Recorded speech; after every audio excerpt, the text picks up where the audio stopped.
America was never meant to be just a country. From its inception, it functioned as an experiment, one that mixed political rebellion with esoteric aspiration, Enlightenment philosophy with ancient mystery. To understand America's deeper destiny, you have to look beneath the flag, beneath the Constitution, beneath the surface story taught in schools.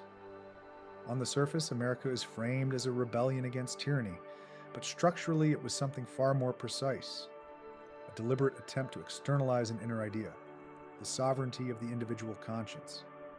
This wasn't accidental.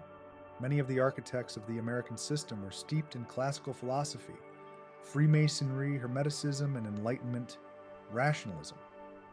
They weren't trying to create a theocracy nor a mob democracy. They were attempting something rarer, a nation built around the assumption that humans could govern themselves if properly educated, restrained by law, and oriented toward reason. That alone makes America unusual, but the symbolism goes deeper. The Great Seal of the United States tells a story most people never stop to read. The unfinished pyramid represents a work in progress, an experiment not yet complete. Above it floats the eye, not of domination but of awareness. The Latin phrases don't speak of conquest or supremacy. They speak of order, beginnings, and a project unfolding over time. This imagery didn't come from nowhere.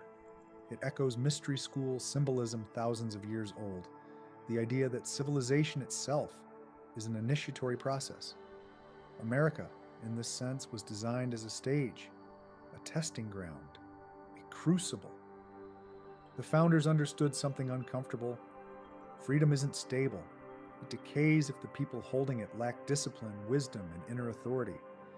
So America was structured with tension built in, checks and balances, divided powers, competing interests, because the system assumed human imperfection. It didn't trust angels. It planned for flawed men. That's the paradox at the heart of America's destiny. It was never meant to be utopian. It was meant to reveal what humans actually do when given power, liberty, and responsibility at scale. Over time, this experiment drifted. Institutions hardened, ideals turned into slogans, economic forces, psychological manipulation, and technological leverage replaced philosophical grounding. The same freedom that allowed innovation also allowed corruption to scale. The same openness that invited creativity also invited exploitation. This wasn't a betrayal of the experiment. It was the experiment playing out. And that's where the secret destiny comes into focus. America's role was never to become a perfect empire or a moral savior of the world.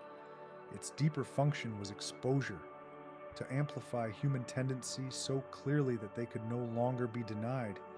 Greed, altruism, tribalism, ingenuity, cruelty, compassion, all placed under a global spotlight. In that sense, America acts like a mirror civilization. It shows the world what happens when power is decentralized but not internalized, when rights are proclaimed but responsibilities are outsourced, when freedom exists without self-mastery. This is why America simultaneously produces extraordinary innovation and profound dysfunction. It's why it exports both inspiration and instability. It's why people either mythologize it or despise it, but rarely understand it. The unfinished pyramid still stands. The destiny embedded in America isn't collapse or domination, it's reckoning. A confrontation with the truth that systems cannot substitute for character, that laws cannot replace conscience, and that no external structure can save a population unwilling to govern itself internally. If America has a hidden role, it's this: to force the question humanity keeps avoiding. Can human beings handle freedom without becoming tyrants, victims, or consumers of their own illusions? The answer isn't written yet. That's the point.